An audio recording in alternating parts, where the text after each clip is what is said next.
Ana südü körpənin həyatına yazılan ilk hekayədir. Səssiz, lakin qüdrətli. Görünməz, lakin tale yüklü. O, ana bədənindən süzülüb körpənin hər hüceyrəsinə nüfuz eləyən, onu qoruyan, formalaşdıran canlı bir sistemdir. Təbiətin ən kamil harmoniyası məhz ana südünün hər damlasında öz əksini tapır. Südvermə ana ilə körpənin bir-birinə ən yaxın olduğu andır. Bu erkən bağlanma gələcək həyatın emosional təməlidir.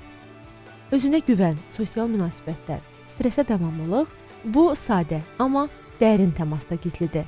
Həmin dönəmdə uşağın ana südü qəbul eləməsi ana ilə uşaq təmasına da çox böyük bir önəm daşıyır. İstər emosional təmas, dəri təması, qoxu təması bu dönəmdə ana ilə bağın qurulması, güvənli bağlanmanın qurulmasına zəmin yaradır və həmin dönəmdə uşaqların normal psixoloji həyatına, öz güvəninin formalaşmasına, eyni zamanda sosial mühitdə özünü daha güvənli hiss etməsi üçün belə deyək, ilkin özəyini qoyurlar. Bəzən valideynlər qida ilə bağlı çox narahat olurlar. Uşaqları qidadan imtina elədikləri zaman tez təşvişə düşürlər.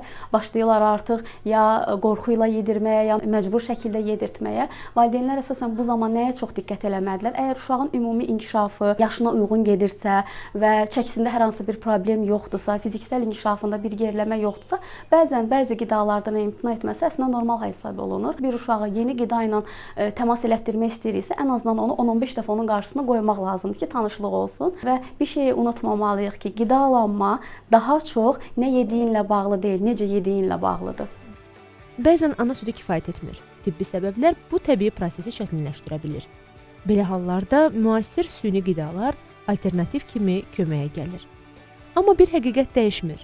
Süni qida həyat verə bilər, amma ana südü həyatın özünü formalaşdırır.